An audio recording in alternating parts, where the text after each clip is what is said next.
Hello, my name is Yinghaoden, and my project name is Deep Survival Prediction for Colorectal Cancer Patients from Imaging and Non-Image Data. My supervisors are Gustavo and Gabriel. So in this presentation, I will go through the problem, the methodology, and the results, and the future works. Let's start with the problem. The colorectal has become one of the most malignant diseases in the world. Patients who diagnosed with advanced colon cancer have only about 10% of 5-year survival rate. The prediction of colon cancer is difficult as it mainly relies on benign polyps, which develop into malignant tumors over a different amount of time.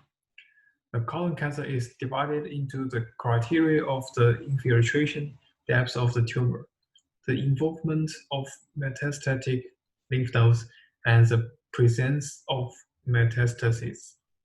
So, making diagnosis based on CT images is difficult, and positive lymph nodes can be easily overlooked. So, we developed our deep learning model, which can detect abnormal lymph node in the early stage in order to detect colon cancer. Methodology.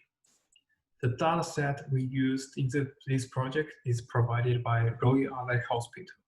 It contains 539 3D axial CT images with negative or positive diagnosis of metastatic lymph nodes for image classification. Negative means there's no metastatic lymph nodes. Positive means yes, there is metastatic lymph nodes. The CT images have a different size of slices for the third dimension, which is depth, and we uniformly adjusted to the same size to make all image size consistent. In this project, we resized all the images to 96 by 256 by 256. And the entire data set is split into training, validation, and test sets. Training set takes 70% number of total images, while validation takes 10%, test takes 20%. We also consider the proportional number of negative and positive images in each set to make sure each subdata set is on behalf of the entire data set. Models. We use DenseNet as our baseline model. For DenseNet, for each layer, the feature maps of all preceding layers are used as inputs, and its own feature maps are used as input into all subsequent layers. And DenseNet have several compelling advantages. They elevate the vanishing gradient problem, strengthen feature propagation, encourage future reuse, and substantially reduce the number of parameters. And other deep learning scientists have proved that DenseNet obtains significant improvements over the state of art on most of them, while it requires less computation to achieve higher performance. This is dense block with 4 dense layers, followed by a transition layer to reduce computation load. Global context block. Global context is one instance of self-attention mechanism. It has 2 advantages, which is lightweight computation. This is achieved by the bottleneck reduction ratio. And so it can effectively model room range dependency. And in this project, we add global context block into our DenseNet baseline model to see if GC block can optimize classification performance. In each epoch after training progress done, we validate the model performance using validation set. We can update our best model based on validation loss or validation error, which is accuracy. So in the following experiment, two criteria will both be tested. And the graph on the left is the DenseNet baseline model, which has 4 dense blocks and 4 transition layers. Each dense block has 4 dense layers. Graph on the right is the DenseNet with GC block. It also has the same structure, but with GC block between the transition layer and the dense block. Let's see the results.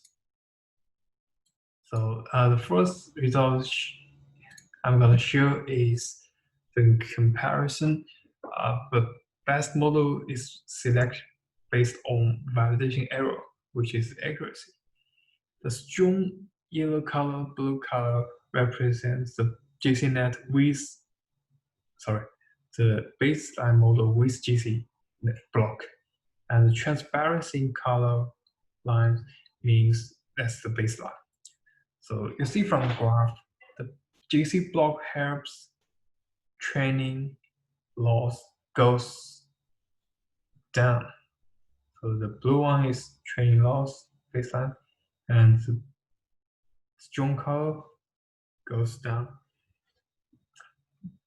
And on the graph on the right, you see GC block helps training AUC goes up than the baseline model. Yep. And next, this validation. This graph shows the comparison when the best model is selected based on validation loss. It has much better results than the previous one. The GC block kind of helps training loss squeeze and helps validation loss squeeze and helps training loss goes down. And on the graph on the right, GC block helps training AUC goes up, maybe up to 1, and helps validation AUC achieves higher AUC. This point. You see, this point is much far away from all the points on the baseline validation AUC line. And let's see the test result on test set. So if the best model update criteria is validation error, it only improves a little, but it helps training loss conversion. And if the best mode update criteria is validation loss, GC block helps a lot on optimizing the test AUC score. That's about 14% improvement, and it speed up conversion speed. So in the future work, if I have more time, I will use large resolution images for all the training, and always update the best model based on validation loss instead of validation error. Maybe you want to try update based on validation AUC. And I also want to try different GC block bottleneck ratio, the hyperparameter. And I also want to try other proportion of training validation test sets. And if I got more time, I will use other neural network models to make the validation loss decrease as well. Thank you. Any questions?